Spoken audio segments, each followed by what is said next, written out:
So good morning, dear students. Today we'll be discussing IHRM planning and the International Human Resource Planning. As we all know that planning is thinking in advance, what is to be done and what is not to be done and how it is to be done. Now in HR, what do we plan? We plan about the size of the organization, may it be in terms of number, may it be in terms of skills or whatever we require for our organization. And as we have already discussed it in our HR class, that how HR planning is done. Similarly, on those grounds only, IHRM planning is also done. Now, IHRM planning, that means what IHRM planning is? IHRM planning is, it refers to the process of estimating employment needs. When we say employment needs, that means requirement of employment, what type of skills are required in your organization, and recruiting and selecting and repatriating talent. It is, see, in your international HR, it is not only recruitment and selection which you are keeping in mind, but also repatriating. That means when you are sending expatriate to say other country, then it becomes your responsibility as an HR planner to think about how to go for repatriating. That means when you are calling back your expatriate to home country. So the objective of global workforce planning is to estimate employment needs of an MNE and develop plans for meeting those needs. That means what are the requirements of the organization and how it is to be done. So according to human resource planning in general, certain measures are required relating to the activities of human resource planners towards a competitive company. Now, when we talk about, say, general, we said that the objective of workforce planning is to estimate employment needs of an MNE and to develop plans for meeting those needs. So, basically, what workforce applies? It implies that enterprises employ. And what is the major thing which we have to keep in mind while going for international HR planning is the labor force. Because in international HR, your labor force is not limited to your national boundaries. Now it is going beyond your national boundaries. Labor market, you have to have you should have to explore and have an idea about the labor market, where from your organization need to attract and hire its workforce, size and location of the potential labor force. Now, what do you mean by size and location? Like the size of the country, because size of the country will be telling you the exact demographics of that particular country, maybe in terms of male female ratio, maybe in terms of, say, qualifications or the skills which are available in that particular country. And then what is the language which is being spoken over there, what is the how is the cultural what is the culture prevailing in that particular country, what is the overall unemployment rate in that particular country which you are focusing for hiring your talent from. So all these things you have to keep in mind. And when international we talk about international operations, as an enterprise you must find your staff in whatever location it is available, and the staff and then you should learn to recruit and hire in multiple locations and cultures, and then deploy that particular staff where it makes most sense for the enterprise.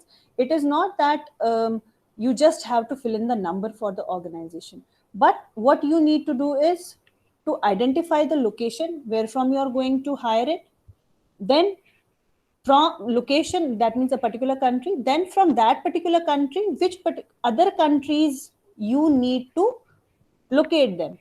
And it again, I'm saying that it is not the number only, but actually where it is required. So in best of the circumstances, HR manager should be provided with information about the adequacy of local labor market prior to their firm's decisions that which particular location they are going for. So that information should be with the HR manager. Then whether they are ready. Now you have, for example, now you have identified a particular country, but whether that country is ready to participate, whether the say prevailing political scenario, economic scenario, is that beneficial for the company? Are there any cross-border acquisition, joint ventures, or alliances? So you will have to decide upon all those decisions when we talk about, say, human resource planning. So these steps are collection and analysis of data to forecast the demand and supply of human resource for the expected future business planners. Then develop planning purposes. As I said, that it is not only the number which you have to keep in mind, but what is my requirement, what is the requirement of the organization or the firm, because now organization is not operating at one country only. So you will have to keep in mind that what is the, what should be the purpose of my human resource planning. Then design and implement programs that can facilitate the achievement of company in human resource planning purpose.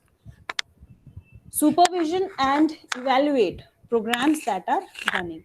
That means already, for example, already you have identified a particular country, right? Let us suppose you have identified, say Australia, that from here we are having our employees. So you will have to now analyze that, will this Australia be serving us the labor force for rest of the say countries where we are operating, or we need to identify some other country. Because again, if from time to time you will have to analyze the PESIL, political, economic, and social factors of that particular country where from you are getting the labor force, and these factors in the country where you want to deploy them. So you will have to supervise and evaluate programs that are running. Then we have it is in IHR planning, it is required an external labor market analysis from where they are local or domestic or international. Now, this is very important that you should, it is not only planning, because planning will be followed by staffing. And when we say staffing, that means we need to have approach in our mind. What is the approach of staffing of our company? Is it ethnocentric, polycentric, regiocentric, geocentric, or whatever? So that approach will influence your planning. So this analysis is very much required to determine the needs or in the provision of labor which are associated with the skills and expertise that are required in international business. And in the framework of this plan, one needs to consider several aspects. Now, this is very important that we need to, when we are going to plan about, say, availability and making, potential skill available in the organization. So we need to consider certain aspects. Determination as well as identification of potential or criteria that must be met at each level of management. Now, here we are not talking about the structure or hierarchical level which is existing only in one organization, but we are focusing on the entire organizations throughout the globe where we are operating. So, structure will vary from maybe country to country. Not necessarily the structure which you are having in India would be same for, say, for the organization in US or UK, right? So process of identifying crucial factors in international business. Now, crucial factors what are in human resource planning is your labor market. Very, very important, because until and unless you analyze your labor market, you are not going to have proper skills for your organization. When we say labor market, one is, say, the as I said, the say prevailing conditions of that particular country, the skills available, the gender ratio, the qualifications, age. Even age is one very important criteria, because global age of the workforce is decreasing. Only a few countries, in which India is one among those countries, where the employment age is available for rest of the rest of the world. So that age also has to be taken into consideration, and age will vary from skill to skill, hierarchy to hierarchy. So all that has to be kept in mind, and plus very important is cost, that at what cost it is available, right? Then formulation of steps that must be done to strengthen the commitment to the development of an international career, because until and unless your employee is able to make out that link, that why he should be moving from one particular country to another particular country, for that you need to lay down a career path, that is international career path of your employee. If you are MNC, if you are MNE, then you must not restrict employees career to a particular, say, geographic location, until unless that is requirement of the job. But if it is not required, then go for the international career development, so that it attracts and keeps your employees motivated. So it will what it will lead to, it will lead to the mobility of your workforce.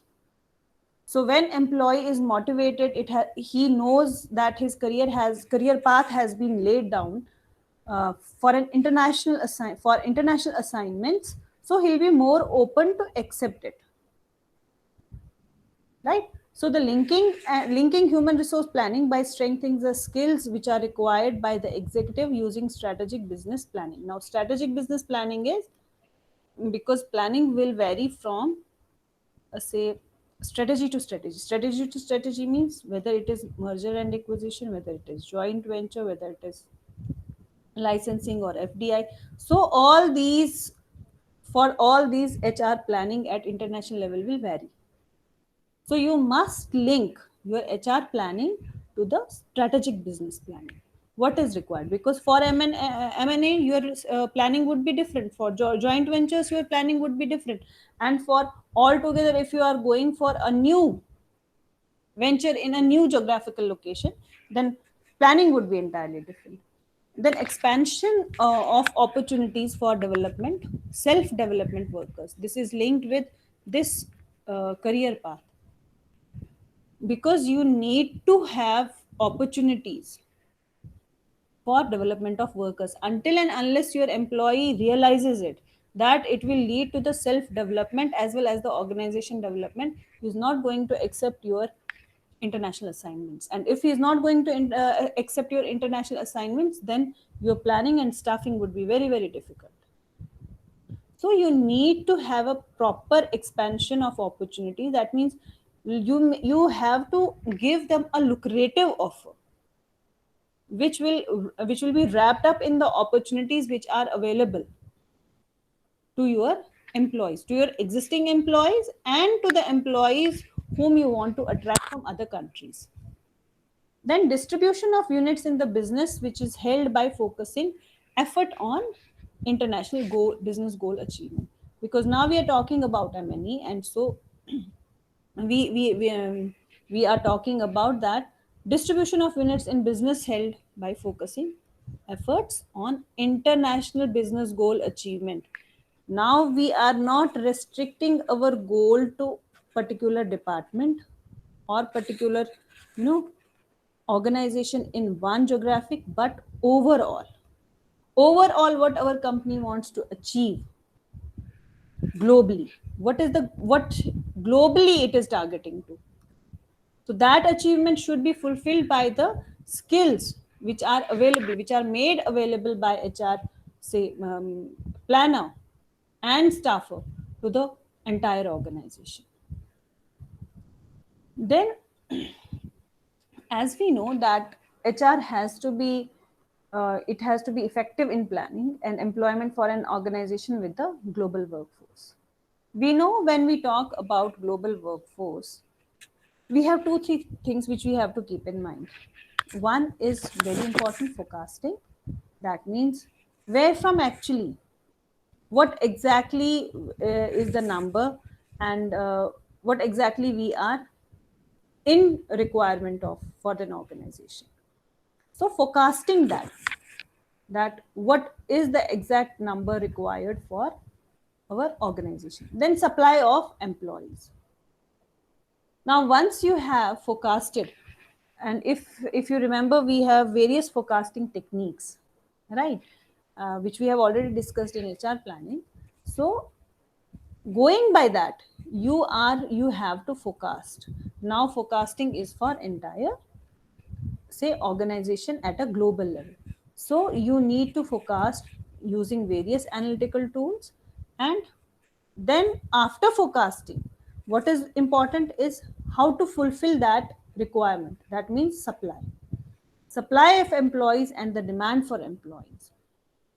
You need to forecast it on a global scale, right? Now the supply of employees. When we talk about, say all together, all these, that where from we have to look in and how we should go for it, there are certain things which you need to keep in mind. When I say that I have to forecast, now forecast will be based on the, information or feedback which I am getting from rest of the countries, so that I can have a proper, segregation of staff over the international operations. But now question arises, it is only possible if I have available data on that particular countries. Now how availability of data will be, one of the parameters for deciding that where I should go, which particular country I should target for the supply, for my supply of employees, we'll be discussing in next slide. So supply of employees. Learning the demographics of a given country's workforce, it will reveal the workforce that is available for work. Such demographics include age, gender, and location of people looking for work. Each country will also have its statistics or salaries and benefits, as well as employment tenure. As I said, that every country would be affected by its political, social, economical, and technological environment which is prevailing over in that particular country. So it will affect your employment tenure as well. Then it is going to affect your salaries, and salaries will be, it is having an impact on the cost at which your employees are available to the organization. So understanding a country's educational system can give the HR team some idea of skills and knowledge for the future workforce. Educational system. Now, what has educational system to do with the HR planning? Let us suppose education system in Afghanistan, education system of India, education system of China, US. There definitely is difference in the entire systems.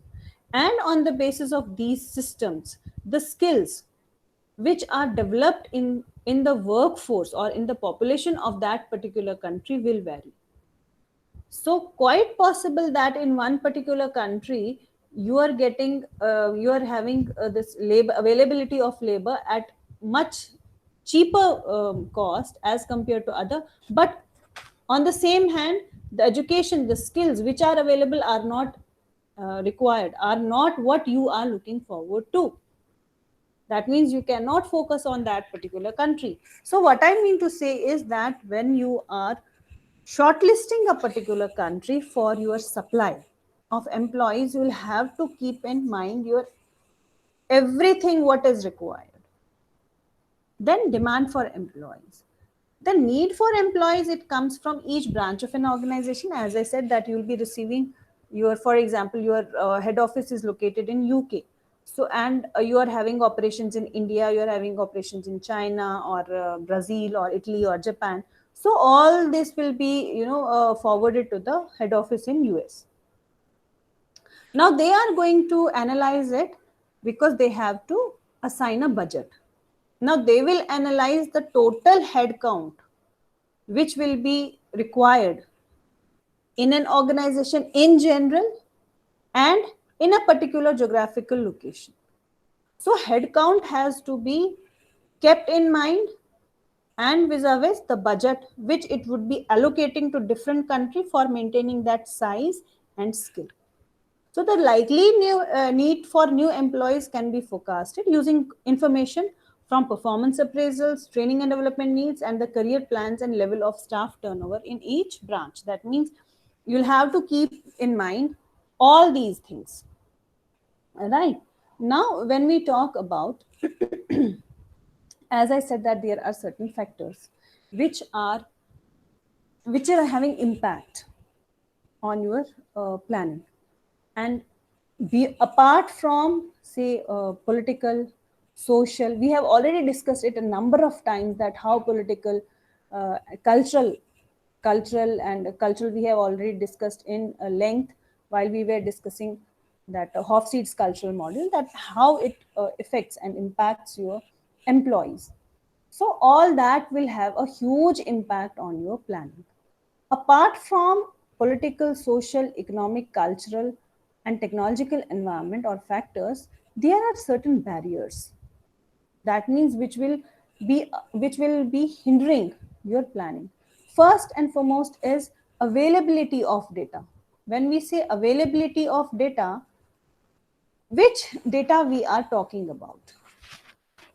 The data is, you know, when MNE it starts planning, it needs an accurate data about labor forces in countries, especially in less developed and emerging economies. And ideally, data about such labor force characteristics, for example, participation rate. You know what is participation rate? Participation rate is percentage of men and women of working age who work or look for work. Then levels and quality of education, literacy, availability of skill training, language skills, unemployment rates by country, and lot many factors. Now this data has to be made available to the organization. Now generally who formulates where from this data will come? So this data is generally prepared by the agency of the government, or sometimes by international agencies such as it could be International Labour Organization or OECD, which is Organization for Economic Cooperation and Development. But in many emerging markets, such government agencies don't always exist, or the data they provide is inadequate, inaccurate, and is politically minded and is politically motivated. That means politically a country wants to portray itself maybe very good in terms of skill availability, but it could not be the right, maybe actually it is not prevailing over there. So data, quite possible that data which is available to the international HR planner is not accurate.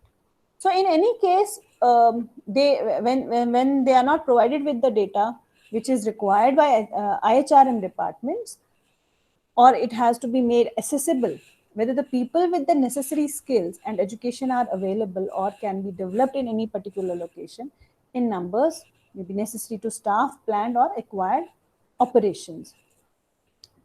Then in that case, what is the way available for IHR professionals if the data is supplied by all these agencies is somewhat inaccurate? Then in that case, they must develop such data from independent sources.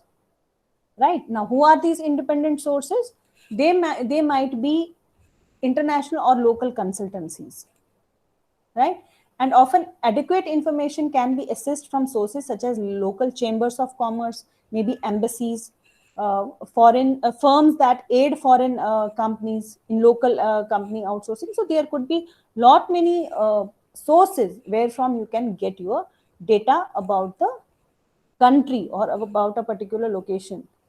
So in addition to HR managers, they often get some of the information they need from other firms that have prior experience in particular foreign locale. Sometimes they might, get data from competitors, maybe from, for example, in India we have FICCI, we have PhD Chamber of Commerce, so where data is there available. So the key point is that MNE should not make the assumption that local labor forces will be adequate to provide the talent they need. That means if you are going to target a particular country, you should not assume that yes, data would be available, that skill would be available from that particular country. No, one must have a proper homework. Then second is population characteristics, shortages and surpluses. As I said that most of the countries, they are, they are having graying employment rate, and only a few countries is having increasing employment rate. So shortages and surpluses. So these characteristics, they determine the nature of labor pool in various countries. Although other issues also contribute, then male and female labor force participation rate is very, very important. It also varies from country to country, because quite possible that you are looking out for a particular gender. Maybe you are looking out for a females in particular country, but their male female participation rate is low. Then it will be difficult for you to find out female employees over there. Then, like as I said that in, countries which are aging, for example, Japan, Germany, UK, they have large percentage of their populations which are aged over 60. And as I said, countries such as India, Mexico, and apart from a few countries of South Africa, they have small percentages of their population which are aged over 60, but with higher percentages of under 25 years. So opposing profiles, they provide balance in global workforce with the surplus of young workers in the developing economies that provide labor for aging and shrinking labor forces in the developed countries. And for the firms or for the companies who want to conduct business in emerging markets, IHRM's role in ensuring a qualified local workforce, it is very, very critical, right? Then we have increasing diversity of labor forces and workforces. When we say that increasing and diversity of labor forces and workforces, one of the results of increased globalization or modern technology and global communication is that people with education and skills needed in today's global economy are increasingly available everywhere, right? Which are making potential employees available from all racial and ethnic origins and nationalities. So this has affected dramatically in the increase of level of employee diversity. That means there is now diversity of skill which is available because of the globalization and technological. Again, it may not be true for all countries, but in general, the skill which is available is updated, is upgraded. So employees in global firm may come from many groups that in past and in many countries did not participate much in labor market, including young or old male, female, maybe married, disabled. So all this will lead to increased diversity of labor forces and workforces. That means again, when you are targeting a particular country, then diversity which is available in skills will have to keep in mind. Then is labor mobility, that is immigration and immigration. So when we say that world is experiencing migration, some of it's some of it is voluntary and some of it is forced. When I say voluntary is when employees or when skill is moving out of his own will. And second is forced, maybe because of the political scenario over in that particular country, maybe because of the economic scenario in that particular country. Employees are not very secured in that particular country, so they want to move from that particular location. So some of it's legal and some of it is considered illegal. We have illegal immigration as well, right? So some of it is planned and purposeful and some of it is unplanned. Millions of people work outside their home countries, maybe either as traditional expatriates or hired to immigrate or fill vacancies, vacant jobs in other countries. We have countries like Philippines. They purposefully manage a percentage of their labor workforce to work in other countries everywhere. And countries like Mexico, they lose many workers with unofficial migration to their neighbors, Even in India, we lose our workforce, and that is most of it is illegal. And some countries like Estonia, Romania, and Poland, they lose many many workers legitimately to other countries in their region, such in this case to other countries in the European Union. And in addition to this, millions are forced from their homes because of civil unrest. As I said, that you have migrations because of maybe political unrest, because of political instability in that particular country, natural disasters, and they become refugees in other country. And so that skill is actually moving, right? And some trade treaties, like we have European Union. Then under European Union, we have one of the treaty as Treaty of Rome, which includes provisions to facilitate movement of workers between countries. That means Treaty of Rome, all those countries who have signed this treaty, they make it legal to have the movement from the participating country to other countries. So this allows people to seek the best possible work opportunities, which facilitates European Union firms and is creating high quality workforce by drawing on talent from or throughout the European Union membership. So other treaties such as NAFTA, Mercosur, and ASEAN, although they do not yet include such labor mobility provisions, but still they facilitate easy availability of skill. And then last one is brain drain and job exporting. So one of the major concerns created by increasingly mobile labor force is what many countries, particularly emerging and developing countries, they refer to it as brain drain. What is brain drain? When educated and skilled citizens leave for job with better pay in developed countries. Like at one point of time, we were having a high brain drain from India to US. So we were losing our skill to foreign countries, to European countries. From the point of view of developing countries, it is often wrong for firms from the rich countries to recruit and relocate their citizens after the major resources that have expended on educating and training their citizens. Because the skill which you have acquired, for that you have acquired the resources of the country where you have been born and been brought up. You have used their economy, but when it comes to serving the country, you are leaving that country and taking the skill with you to serve any other country. So an alternative to this brain drain, and one that is increasingly pursued by many global firms, sometimes it is encouraged by the governments of developing economies, so that export work and jobs from the developed economies to developing countries, so that there is exchange of economies through subsidiaries, joint ventures, outsourcing, and offshoring. So in this particular thing, both sides and both countries are having a win-win relationship. So these are certain factors or obstacles in IHR planning. And so we have discussed what IHR planning is, how we should go for it, and what are the factors we must keep in mind for IHR planning. So this was all about HR planning. Thank you. Hope you have understood